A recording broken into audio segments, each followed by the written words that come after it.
You know, I think it's really funny that there's a slight possibility that somebody's going to click on this video and start writing a paragraph before I've even actually said anything. Hey, what's happening? Welcome or welcome back to my channel. My name is D, and today I want to talk about some problems that I have with young adult and new adult fantasy. But before we do that, I got to give a quick shout out to my Plus Ultra Don't Fretter, my top tier supporter on Patreon, Laughing Cat Dog. Thank you so much for your support. You're ensuring that I'm able to keep creating this content and put it out as frequently as I do. If you want to help support the channel in a really big way and gain access to exclusive content you won't find anywhere else, make sure you consider subscribing to my Patreon. There you get an extra rent review video from me once per month, as well as access to my private Discord server, the Don't Fret Club Discord server. You can chat with me and a bunch of really lovely people about books, movies, TV, anime, manga, video games, all kinds of crazy stuff. I think like we're trading recipes at one point. But yeah, if you want to talk about it, we're probably there. We also do a book club where we pick a book once a month,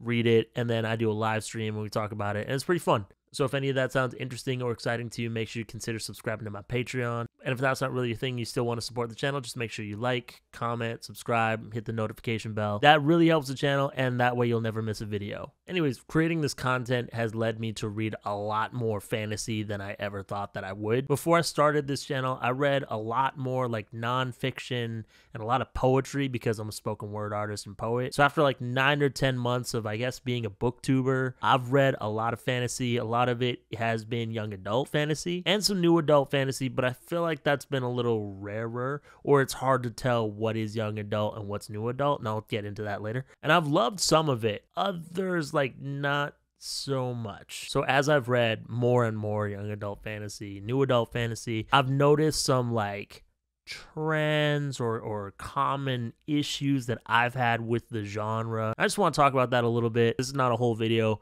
of me shitting on a genre or whatever, so if you came in here with that hate watch energy, like, you could relax. I genuinely don't understand hate watching, especially when I talk this slow and I make a lot of jokes. Like, don't you have better things to do? Couldn't you be watching somebody that you enjoy? I don't get it. I don't get it. I've never gotten it. You're weird. When I'm on TikTok and I see creators that I can't stand, I just block them like that. I think I said this in my very first booktube video, but like, I'm not an authority on literature. These are just opinions, and these are all like matter of taste. Like, this is so subjective, so if you don't see anything that I say as a problem or whatever, I don't care. That's fine, you know. Like, especially since I'm not part of the demographic that like these books have been like targeted at or marketed to. Like, my opinion doesn't carry a lot of weight, and I know that. I'm just doing commentary because that's like what I do. So I'm just covering some bases. Like, I'm not coming at this like a yes, literature kind of vibe. Like, I'm just some guy on the internet. It's not that deep. One of the first problems that I have with like the YA fantasy genre, but it's not really a problem. Like, this one is such a personal preference thing. It's such a like personal bias thing that it's almost not a problem with the genre and more just like my problem. I hate Eurocentric fantasy type shit, like Knights in Armor, Lord of the Rings, Dungeons and Dragons type vibes. Is just not for me. Every once in a while, there'll be something that's kind of an exception to the rule, or like there's a play on it that's interesting or whatever, but just in general, I automatically am not super hype about like that kind of epic fantasy world. Like, I've really tried to get into even something like The Witcher, and I'm just not, nah. So like right off the jump, a lot of books that have that kind of vibe, you know, where maybe there's like a young woman with white hair and white eyes or something, or silver eyes or whatever, holding a fucking claymore. I'm like not super hype about that. Oddly enough, like, I think when it's like, oh, there's dragons, but it's not Eurocentric, then I'm a little bit more intrigued. I'm like, go on, all right, tell me more, you know? Yeah, like as a kid, wasn't a huge fairy tale person. So I think some of that was like lost on me, you know, like I think my mom, she read a lot more like Calvin and Hobbes to me. And I was reading Batman kind of young. I hate superheroes now. That's not true. I don't hate all superheroes. It's just like as a genre, that's like so overdone and so like, like That's a whole video on in and of itself. Maybe I will make that video one day. Anyways, kind of yapping, not following the script super closely. Yeah, the YA fantasy, new adult fantasy, where it's like that Eurocentric fantasy vibe, just isn't really for me. So if that automatically renders my opinion invalid to you, all right, like, no worries. See you. Take it easy. I hope you have a good day. Hope you get everything that you need to get done. Get that laundry laundered. Get that sweeping done. The dishes done. And you know what? Kick back, relax, and watch like a better video than this. You working hard and you deserve it. And I wonder if they're gone yet. Give them a second.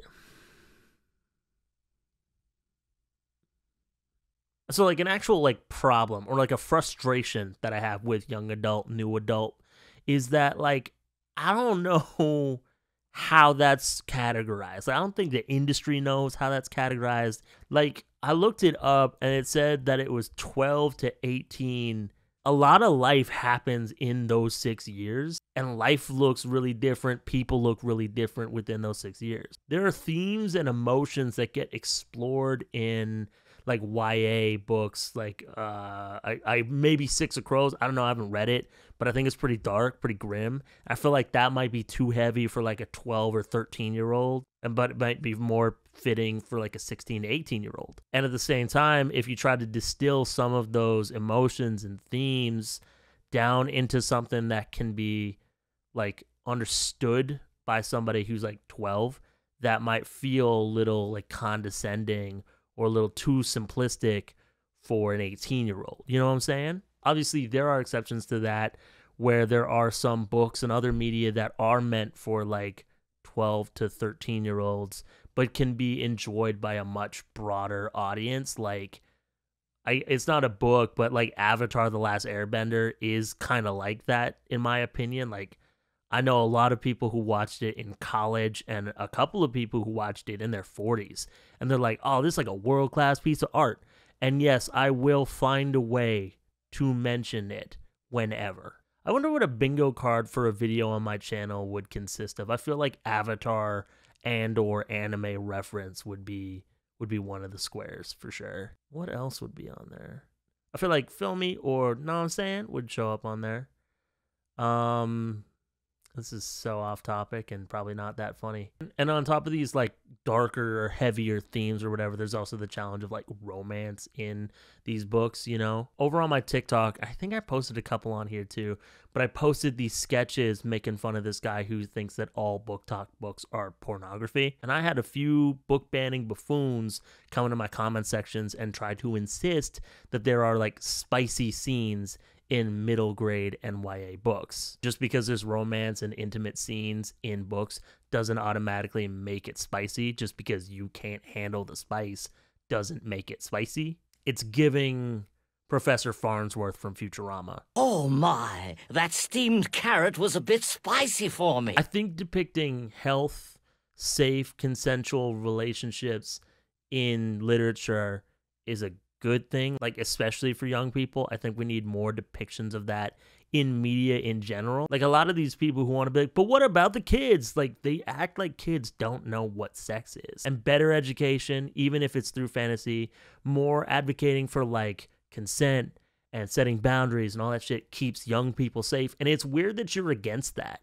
And another thing I think is really funny is that there's definitely people who are like, but what about the kids who like don't have kids, don't even like kids that much. Another thing that I've kind of noticed in a lot of YA fantasy that I've read is like, I guess the not like other girls trope. I mean, there's like two different archetypes that I've kind of noticed it in. And one's like, I think maybe it's like, and it's I think maybe it's, sorry, I'm like really struggling to put this into words, but it's like an attempt at being relatable for people who didn't necessarily like fit the mold or something, or don't feel like they fit in, but it's just kind of executed without nuance or whatever. So it comes across like being able to meet those standards or meeting those standards makes you an idiot or makes you weak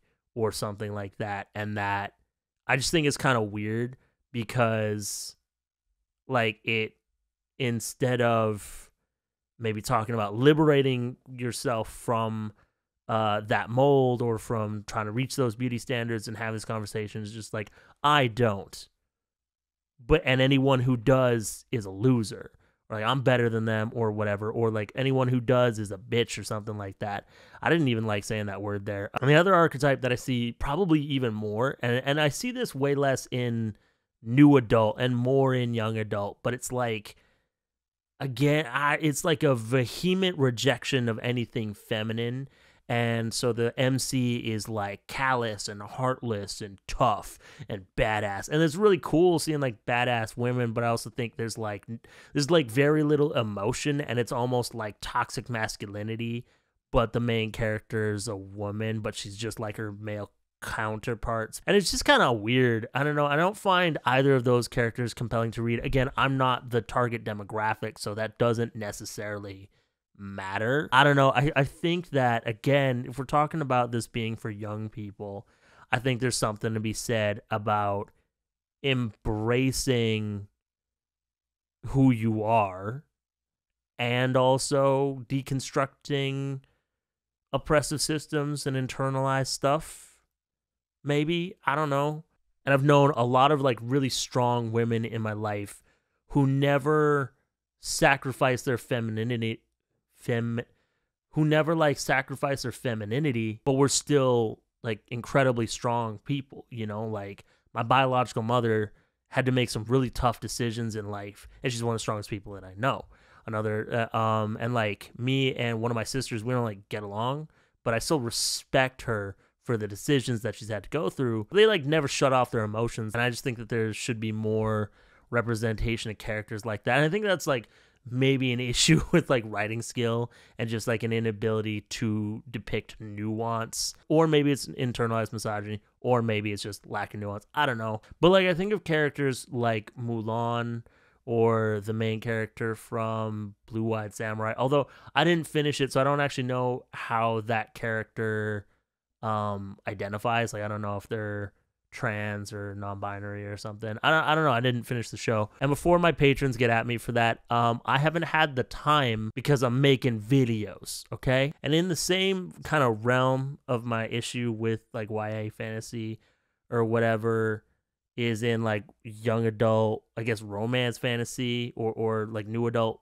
romance fantasy, where the characters are kind of depicted this way, but then they'll meet like the edgy shadow boy or whatever, the Rhysand knockoff, and all of a sudden this character ends up being very okay with like misogyny, being objectified, and being mistreated. And not everybody's going to interpret it this way, but in my opinion, it kind of sends the message that like most men ain't shit. But the one man who is shit, but the one man who is this like absolute man of a man, he's the exception. He's the one that is allowed to like treat you this way, treat you like a possession, treat you like an object or whatever. And that's totally fine because that's love, baby. And I just feel like that's reinforcing like toxic masculinity and misogyny. And I just don't know if that's something that I would like want to aspire to or to like demonstrate for young people. You know what I'm saying? If if either one of my sister's partners treated them the way that like the edgy shadow boy from fucking Fourth Wing, Lightlark, or I just said his name, ACOTAR, I'd knock that fool out. Like, that's disgusting. Like, I'm not a big romance guy, but I'd like a little bit more sweetness in romance, you know what I'm saying? And a lot more consent and respect for your partner. And it really frustrates me that the men in a lot of the YA fantasy that I've read don't have their misogyny like challenged even. In fact, like, it's often just rewarded. And a lot of times it feels like books that like try to take on those themes like don't succeed, or like they just don't bother, and the misogyny doesn't have anything to do with the narrative. It's just there. I just feel like that's weird. Like, oh, you can't imagine a world without misogyny. That's kind of sad, ain't it? And the last thing that I've noticed, and I've done like a whole series of sketches kind of based off of this because it was something that I picked up on pretty quick. And that's like a lot of YA fantasy books feel like they're trying to replicate each other. And they'll get fucking snobby and jump down my throat or whatever. I know I've read the thing where there's like only 6 or 7 storylines that a book can actually like go down or whatever. But I'm not just talking about plot or like storyline. I'm talking about like story elements and tropes. The chosen one, 2 love interests. One has black hair and is super edgy. One has like not black hair and is grumpy, and they're both misogynists and treat the main character like a possession. Enemies to lovers or rivals to lovers. The protagonists might have like white hair or brown hair. They gotta join this like elite fighting force and they've never trained before, but in 2 weeks they're better than everybody. They gotta get the MacGuffin to take it to the place to do the thing or whatever. And it feels like a lot of YA fantasy gets kind of repetitive or formulaic, just like superhero movies became or always were. And new adult fantasy is kind of just that, but you can say cock and fuck a lot more. Now, is there anything inherently wrong with that? Like, no. A lot of restaurants like serve the same foods, but they kind of do it in a slightly different way, but it is essentially the same thing. Like pizza is pizza. Some places do crust different, sauce different, cheese different, whatever. Great. Now I want pizza. Thanks. But what I was getting at is that, you know, it's perfectly fine to enjoy media that's kind of inspired by another piece of media, but kind of changes some things up. You know, I'm a big fan of shonen anime and manga, and like, you know, a lot of stuff gets inspired by, or Dragon Ball's inspired a lot of stuff. Fucking Naruto's inspired a couple of different things. I just think that like YA fantasy is in danger of becoming a little too homogenous. You know what I'm saying? This thought occurred to me as I was talking. It's not in my script, but something that I think is worth noting is that for a lot of writers, they want to write something that makes other people feel the way they felt when they consumed whatever. And that's true for a lot of artists just in general. I want to make music that makes people feel the way that my favorite musician makes me feel. And like, I don't know if I'll ever get to a point where I can like write a book or something, but I'd want to try and capture some of the magic zing of like The Night Circus or The Star of the Sea. Because those were like 2 books that I was like, oh damn, like reading is cool, you know? So what I'm getting at there is that I don't fault any author for wanting to like replicate or make their own version of whatever it was that inspired them to want to write. I just think that it takes a little bit more work I just think it takes some work to develop your own voice in whatever medium we're talking about. And one of the luxuries that like musicians may have, or that even poets may have, is that we can put out stuff faster, get feedback from audience, and kind of develop quicker. Whereas like it takes a lot longer to put out a book, especially if you're like traditionally published or something like that.